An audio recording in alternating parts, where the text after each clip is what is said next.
Entienda que le cuente todos estos detalles, hermano en Cristo Roberto Jesús, no por frivolidad, sino para que el señor do Cabo y usted mismo se hagan cuenta cabal de hasta qué punto fueron inocentes nuestras relaciones, pues lo que estoy escribiendo no solo es la verdad, sino que en realidad es con mayúsculas toda la verdad, como decían en las películas de Perry Mason en la televisión. Por cierto, entre nosotros quede, don Roberto Jesús, que a mí el señor do Cabo me recuerda bastante a Perry Mason. ¿Conoció usted aquella serie? Qué lástima que ya no la ponen. Ahora ponen los miércoles por la noche ponen Ironside, que sale en silla de ruedas el mismo actor que Perry Mason. Pero a mí Ironside, la verdad, no me parece que sea tan listo como era Perry Mason. Bueno, el caso es que una tarde salí yo de paseo con mi abuela, y venga a pasear para arriba y para abajo, y nada, que no nos encontrábamos con Aureliano por más vueltas que dábamos. Aquella tarde casi desgració a mi pobre abuela de tanto como la hice caminar a ver si nos tropezábamos con Aureliano. Pero nada, aquella tarde parecía que no estaba de Dios que nos hiciésemos ojitos. Así que regresé a casa bastante triste, la verdad, y con ganas de que el tiempo pasase cuanto más deprisa mejor, para que llegase enseguida la tarde siguiente y así encontrarme con él y hacernos ojitos de nuevo. Y cuando llego a casa, veo desde la calle que están encendidas las luces del salón de recibir, y que cuando subo y me abre la puerta Jamila, que era nuestra Fátima de toda la vida, me encuentro con que me pone una cara de circunstancias y me dice toda seria que mi padre ha dejado dicho que en cuanto yo llegase tenía que ir al salón de recibir. Todo esto me lo dijo Yamila muy enigmática, ya digo, pero con los ojos sonrientes. Y fue a abrir la puerta del salón de recibir y allí me la encuentro. Allí estaba mi Aureliano, más guapo que un San Luis, que se levanta inmediatamente del sillón en el que estaba sentado y se cuadra ante mí. Creía que me moría allí mismo. Las piernas me temblaban. «Hija mía», dijo mi padre con esa solemnidad que él sabía reservar para las grandes ocasiones. «Hija mía, no sé si recuerdas al capitán Estebanet». Recordarle, pero si en realidad nunca podía apartarle de mi pensamiento. «Sí, sí, claro que lo recuerdo. Todavía hoy no me explico cómo logré que las palabras llegasen a mis labios, porque mis piernas estaban a punto ya de dejar de sostenerme. Allí estaba yo, azorada y plantada en la alfombra como un pasmarote. Menos mal que mi madre, desde el sofá, me hizo la seña conveniente y yo me adelanté y le ofrecí mi mano. Y Aureliano me besó la mano, y fue como si me hubiese dado un calambrazo de corriente por todo mi cuerpo. Bueno, que me estaba yo volviendo a ir por las ramas, y en este punto el señor do Cabo ya me interrumpió con su buena educación y apuntó que deducía que Aureliano había acudido a mi casa para pedir permiso a mis padres para festejar, o sea que saliésemos juntos a la hora del paseo para irnos conociendo, para más adelante ya se vería. Ya le digo, hermano en Cristo Roberto Jesús, que a mí me parece que el señor do Cabo es un lince, y que ha sido un gran acierto que usted le haya convencido para que nos ayude a salir de este embrollo en el que estamos metidos. El caso es que, empleando la misma palabra que el señor do Cabo, empezamos a festejar, y yo, cuanto más le conocía, más me parecía, como si toda mi vida anterior, hasta entonces, no hubiera sido más que una especie de preparación para esperar a que Aureliano llegase a mi vida. Y en otra posterior visita al salón de recibir de la casa de cónsul Murphy, Aureliano pidió mi mano a mi padre, y quedamos prometidos. Aquel día me regaló un anillo muy sencillo, pero a partir de aquel día no me volví a poner nunca ninguna de las sortijas que tenía y que eran mucho más espléndidas, ¿dónde va a parar?, que este anillo de pedida. El señor do Cabo ha coincidido conmigo cuando se lo he enseñado en que es a la vez un anillo sencillo y elegante. Quien salió ganando fue mi hermana Carmen, que se hizo cargo de mi joyero sin ninguna necesidad de que yo tuviese que insistir para que lo hiciera. Y nos casamos el 2 de diciembre de 1940, el día que yo cumplía 22 años, en la iglesia de Nuestra Señora de las Victorias, en la Plaza Primo. Vaya, la iglesia más importante de Tetuán, como si dijéramos la catedral. Y al salir nos hicieron un túnel de sables los oficiales compañeros de Aureliano. Ya sé que es un lugar común, pero realmente ese fue el día más feliz de mi vida, y no hace falta que diga que no lo fue precisamente por mi cumpleaños. Habían venido a la boda desde Melilla las madres de Aureliano, o sea, su madre y su tía soltera, que habían vivido siempre juntas las dos desde que la madre de Aureliano se quedó viuda, poco antes de que naciese mi marido. Aureliano siempre decía que eran sus madres, y siempre decía que eran unas santas. Aureliano me había dicho que si yo no me oponía, le gustaría mucho traer a vivir con nosotros a sus madres, es decir, a su madre y a su tía. ¿Cómo me voy a oponer yo?, le dije. Bastantes años habéis estado separados. Le puedo jurar, hermano en Cristo Roberto Jesús, cómo estaba dispuesta a habérselo jurado al señor do Cabo, que al poco tiempo de su llegada yo ya quería a aquellas dos mujeres como si fuesen mi propia madre. Y efectivamente, eran unas santas. Aunque tanto mi padre como mi abuelo se habían ofrecido a ponernos un buen piso, Aureliano se mostró inflexible y dijo que mientras pudiese, él sería el único responsable de mi bienestar y de la familia con la que Dios nos bendijese. Así que nos fuimos a vivir al pabellón de jefes y oficiales que había en el cuartel de Ercaina, en la calle Pedro Antonio de Alarcón. La verdad es que mi madre nunca dijo nada, pero yo notaba que la madre y la tía de Aureliano se notaban cohibidas con ella. Saltaba a la vista que eran mujeres sin mundo, y por eso solo nos acompañaban a Aureliano y a mí, donde mis padres y mi abuelo, en fechas como la Navidad y los cumpleaños, nada más. Y en mi casa, ellas se ocupaban de todo. Sabían cuándo había que recoger las alfombras, y cuándo había que limpiar las lágrimas de las lámparas, cuándo pedir cuentas a alguna de las chicas si creían que nos isaba, y cuándo plantar los esquejes de los geranios. Vamos, que gracias a mi suegra y a su hermana, mi vida de casada era igual de descansada o más que la de soltera. Dicen que cuando uno mira mucho el reloj es porque el tiempo pasa demasiado lentamente y que significa que uno no se lo está pasando muy bien. Bueno, pues yo durante años y años fui tan feliz que no miraba nunca ni al reloj ni al calendario.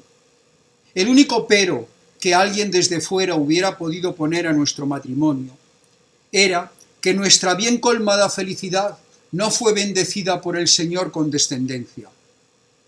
Al principio no nos preocupábamos, pero muchos días, muchos de verdad, muchos días, cuando Aureliano regresaba a casa desde el cuartel, a mí me hubiese gustado decirle algo así como: Aureliano, vas a ser padre. Luego vino una época en que yo me preocupaba y le decía que deberíamos ir a ver a algún especialista por si teníamos algún problema que nos impidiese tener hijos. Y él siempre me decía: no te preocupes, Pilar, no te preocupes. Hasta que un día, en que yo insistía para buscar soluciones médicas, él se puso muy serio y me dijo que bastantes niños había ya sufriendo en este mundo y que si Dios no había querido darnos hijos, no éramos nosotros quienes para enmendarle la plana, que Dios escribe derecho sobre renglones torcidos y que lo más seguro era que en sus planes para nuestra felicidad no necesitáramos hijos. Éramos tan felices en Tetuán que Aureliano, en cierto modo, se perjudicó su carrera militar, ya que para que no nos desarraigásemos ni sus madres, como ya le he dicho que él las llamaba, ni yo misma, prefirió posponer su ascenso a comandante hasta estar seguro de que con su nueva estrella de 8 puntas podría quedarse destinado allí. Y sin darnos cuenta, habían pasado más de 15 años. Es cierto, cuando uno es feliz, el tiempo dura muy poco. En 1956, los sucesos empezaron a acumularse con tal premura que no habías acabado de enterarte de uno y ya estaba apareciendo otro más preocupante todavía. Francia primero y luego España dieron la independencia a Marruecos. Mis padres se trasladaron enseguida a Ronda, donde ya vivía mi hermana Carmen, porque Curro, Su marido es de allí. Mis abuelos ya se habían ido a Valencia poco después de su jubilación. Aureliano pidió destino en Melilla, más que nada por su madre y su tía, sus madres. A mí me preguntó si quería que nos instalásemos en algún sitio en especial. Yo le dije la verdad, que estando a su lado, cualquier ciudad me daba igual. Pero lo destinaron aquí, a Ceuta. Estaba recién ascendido a teniente coronel y es lo que tiene el ejército, que cuanto más alto subes, menos destinos se te ponen a tu alcance. Vinimos aquí con la idea de pedir de nuevo Melilla en cuanto saliese alguna vacante, pero ya ve, poco a poco esta ciudad nos había ganado, y cuando llegó el esperado momento de pedir Melilla, pues resultó que ya no era tan esperado, y tanto sus madres como yo le dijimos: Aureliano, que si Ceuta está más cerca de todo, que si aquí la casa es bien cómoda y en la mejor de la ciudad, que si ya nos hemos hecho al mercado, que si desde aquí se llega a la península en un abrir y cerrar de ojos. Vamos, que no faltaron los pretextos, y es que ya los cuatro nos sentíamos un poquito caballas. No hace falta añadir que Aureliano no pidió la plaza de Melilla que acababa de quedar vacante, y creo que sintió alivio. Aquí él había hecho buenos amigos con rapidez, además de que muchísimos españoles del recién acabado protectorado habían optado también por establecerse en esta ciudad. También hay que añadir que la nostalgia de tantos años felices en Tetuán nos atraía como un potentísimo imán, y raro era el mes que no dábamos una vuelta por allí mis suegras y yo. Cualquier pretexto valía, que si Jamiz el zapatero era único para reparar el asa de este bolso, que si hay que comprar una alfombrita bereber para el velador de cristal, que si nos moríamos de ganas de beber un juguito de caña de azúcar. No nos habíamos acabado de instalar en Ceuta, como quien dice, y ya estaba asomando las orejas la guerra de Ifni. La historia, por cierto, parece dar vueltas sobre sí misma, pues en estos momentos, aunque no se le ha dado al asunto ninguna publicidad, sé que se mantienen conversaciones desde el año pasado entre España y Marruecos para darles Ifni a los marroquíes. Me llamó la atención que el señor do Cabo no tuviese noticia ninguna de estas circunstancias, pues se mostró tremendamente sorprendido de lo que le he contado sobre la existencia de esas conversaciones. Estoy, sin embargo, completamente segura de que usted sabe bien a qué me refiero, pues ya me ha explicado el padre Marcelo que ocupa usted una posición decisiva también en todo lo que respecta a la política. Bueno, pues como digo, estábamos recién instalados y empezaron a llegar noticias a los cuarteles de que en Ifni la cosa pintaba mal, y enseguida, en 1957, llegó la guerra. Aureliano no dudó ni un momento en acudir a la llamada del deber, y yo me quedé aquí con sus madres, presas las tres del miedo y la zozobra. En cualquier momento, nuestra aparentemente segura felicidad podría hacerse añicos. Aureliano nunca me quiso hablar de la guerra de Ifni. Bueno, la verdad es que tampoco había hablado antes de la cruzada de liberación, pero yo sé que las condiciones en Ifni fueron realmente terribles. Cuando Aureliano volvió a Ceuta, había perdido muchos kilos y había ganado una segunda cruz y una hepatitis que le mantuvo en una debilidad tan grande que muchas veces hasta temí su muerte. Poco después de regresar a Ceuta, ascendieron a Aureliano a coronel y en esta ocasión, como era por méritos de guerra, era de o lo tomas o lo dejas, y le dieron plaza en la Academia de Zaragoza. Yo, como me llamo Pilar, me apetecía mucho que nos instalásemos en Zaragoza, la cuna de la Virgen del Pilar, y la basílica tan grande y tan bonita, y el Ebro y la Plaza del Pilar, pero nada más llegar allí, la madre de Aureliano se agarró una pulmonía y la llevamos corriendo al hospital militar. Y ya nos dijeron que la cosa pintaba mal, y en 4 días se murió. Así que allí tenemos enterrada a la pobre, en Zaragoza. En Zaragoza estuvimos los cursos 1958-59 y 1959-60. La muerte de su madre, sumió a Aureliano en un estado de tristeza que se sumaba a la debilidad por su problema con la hepatitis. Además, como tenía que preparar las clases para los cadetes, una tarea a la que no estaba acostumbrado, y que él quería abordarla porque esa era la manera de ser de Aureliano. Para él solo había una manera de hacer las cosas bien. Pues yo veía que su agotamiento iba a más y a más. Veía que mi Aureliano se me moría.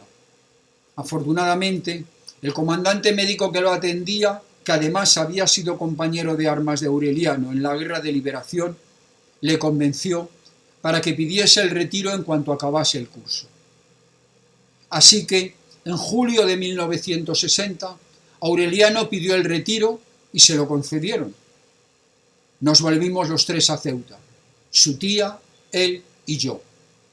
Como ya no teníamos derecho a vivienda militar, nos compramos este piso con los ahorros de toda la vida y nos dispusimos a vivir con tranquilidad y buenas sopitas y buen vino, como se suele decir, esta nueva etapa de nuestra vida. Y la tranquilidad y el sosiego del retiro obraron el milagro, y Aureliano día a día se notaba que mejoraba y que se recuperaba.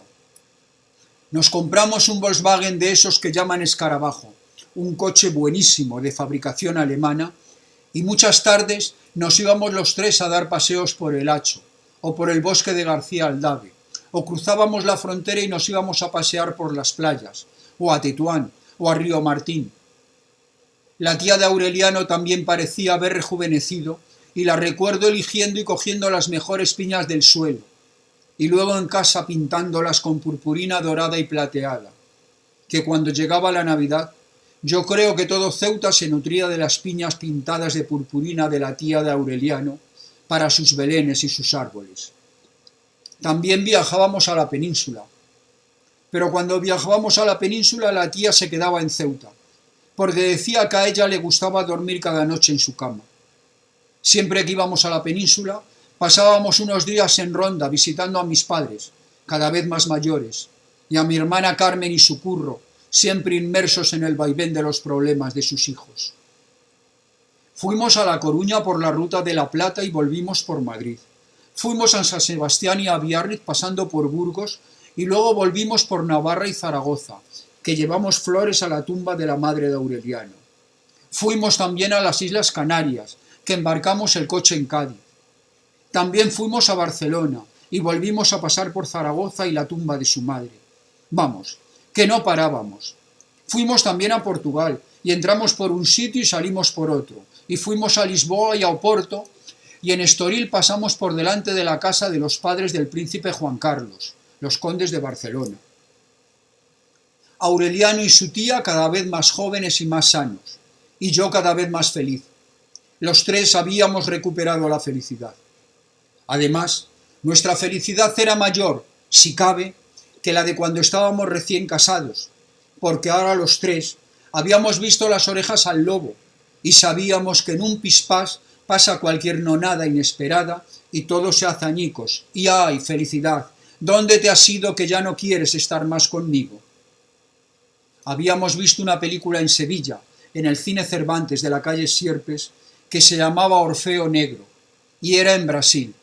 Y tenía una canción que nos gustó tanto que compramos el disco de la película y lo poníamos mucho en el tocadiscos Aureliano y yo. Y yo todavía la sigo poniendo. La canción se llama Felicidade y dice algo así como que la tristeza no tiene fin, pero que la felicidad sí. Tristeza no tiene fin, pero felicidad sí. Es una canción preciosa. No sé si usted la conocerá. El señor Do Cabo la recordaba tan perfectamente que la hemos tarareado. Me ha dicho que se trata de una bossa nova.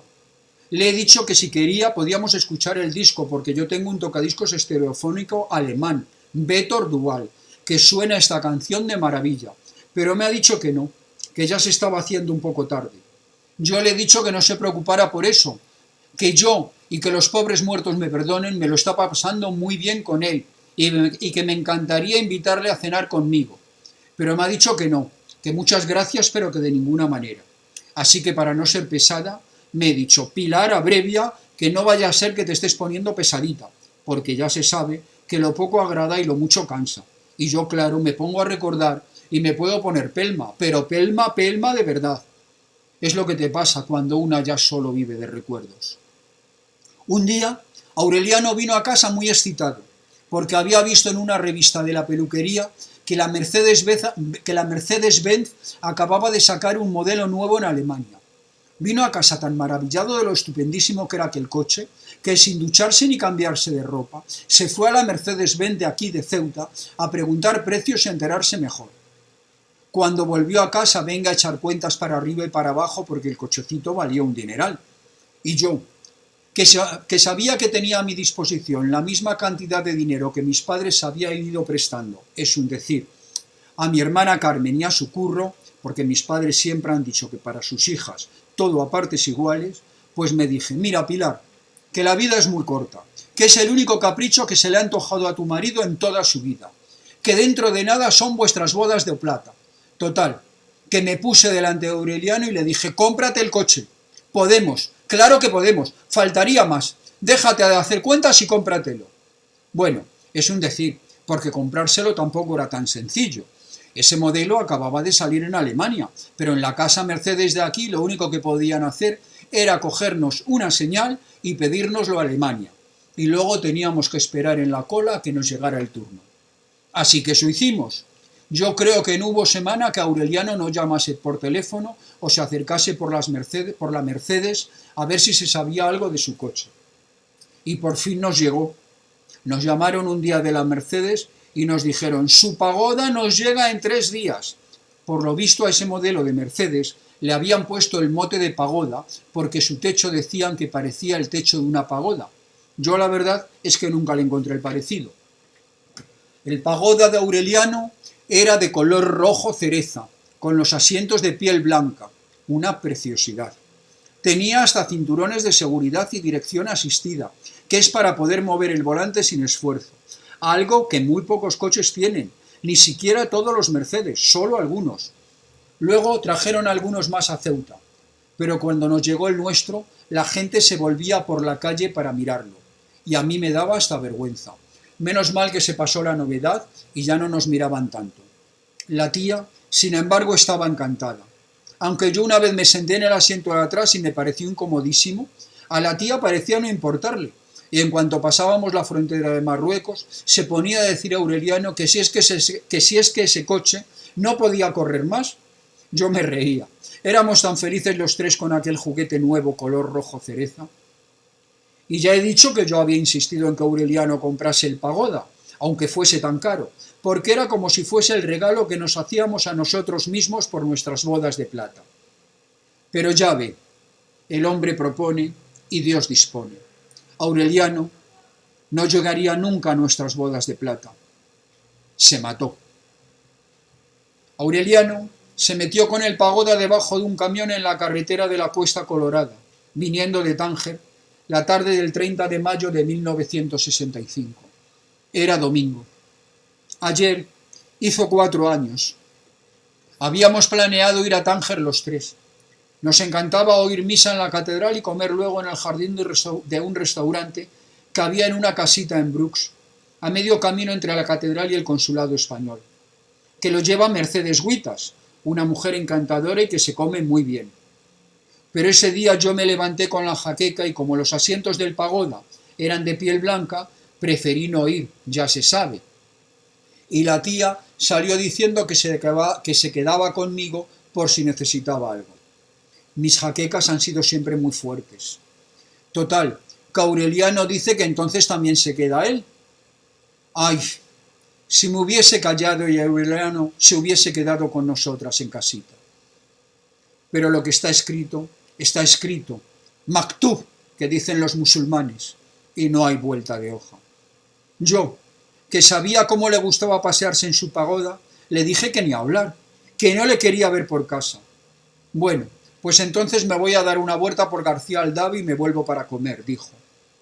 El pobre Aureliano, que era más bueno que el pan.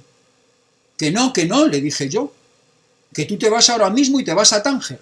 Nada de García Aldave, te vas a comer donde Mercedes y le dices que nos guarde mesa para el domingo que viene, que ya se me habrá pasado la jaqueca. Luego he reconstruido lo que hizo aquel domingo Aureliano paso a paso.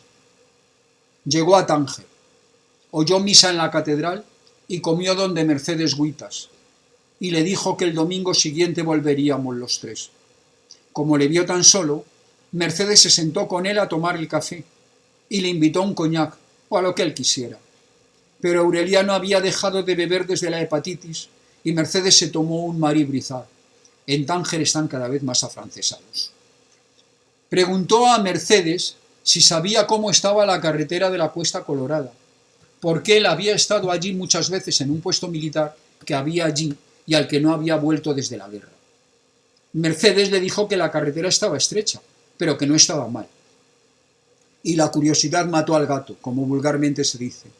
Y por la tontería de volver a un antiguo puesto militar, mi marido perdió la vida.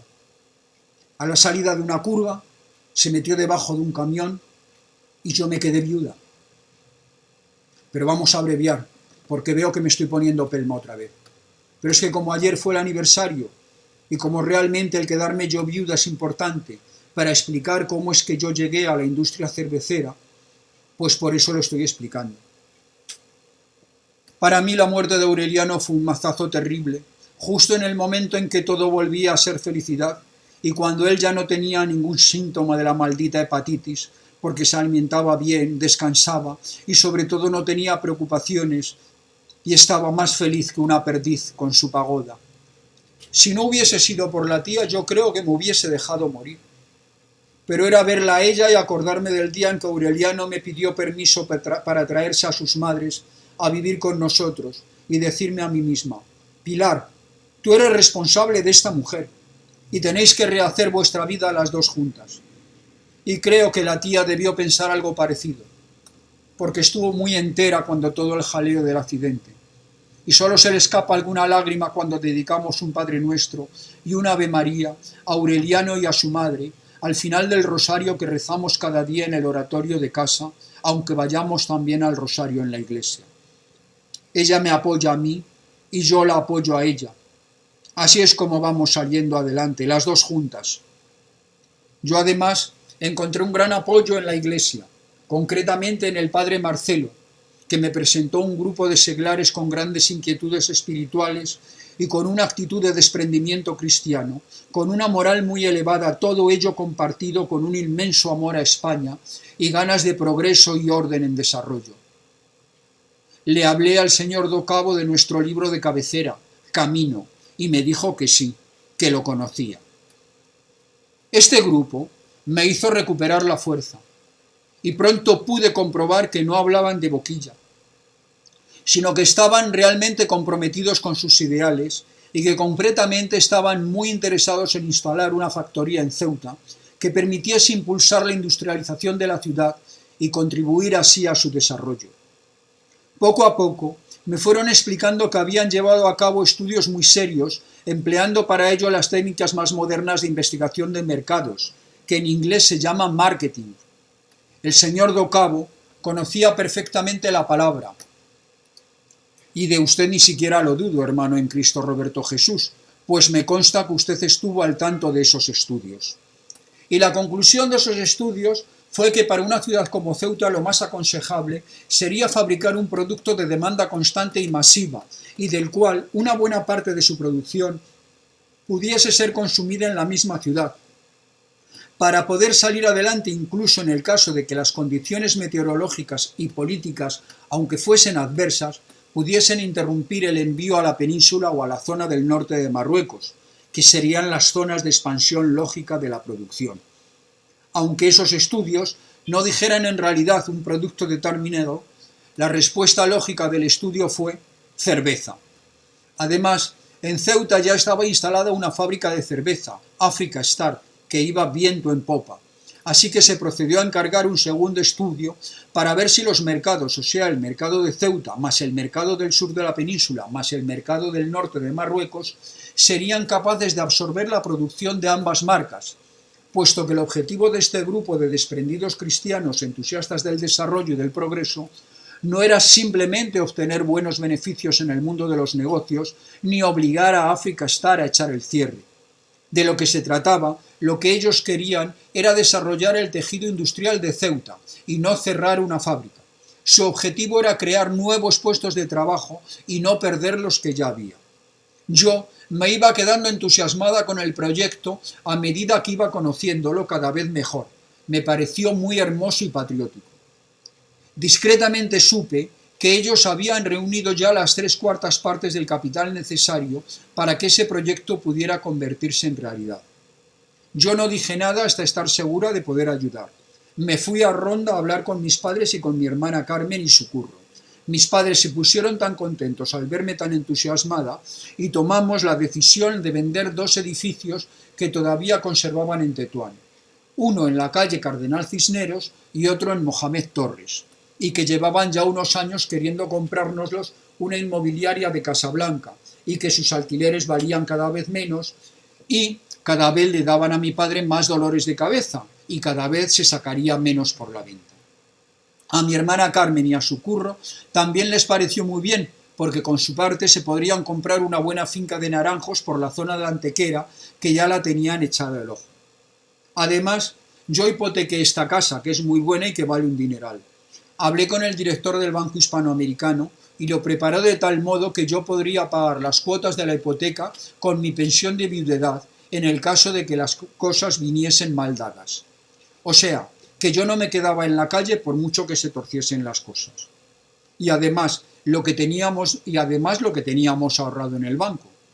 Le conté todo esto al señor Docabo para que cambiase de idea si es que había pensado que a mí me sobraban los billetes por ser empresaria o que yo era empresaria porque me sobraban los billetes. Le he insistido al señor Docabo en que yo nunca había pensado en serlo, que me hice empresaria por hacer el bien, por crear puestos de trabajo para lograr alcanzar en este rincón de España el desarrollo, el orden y el progreso. El caso es que en la reunión del miércoles siguiente les presenté mi oferta e hice así posible que aquel hermoso proyecto por fin se convirtiera en realidad. Y me convertí en la propiedad mayoritaria de la nueva empresa, con un 26% del capital. La fábrica se inauguró a principios de 1967 y desde entonces todo ha ido viento en popa hasta ahora. Finalmente, acordamos que el señor Docabo se instalará en un despacho de la fábrica y que podrá tener acceso a todo tipo de información.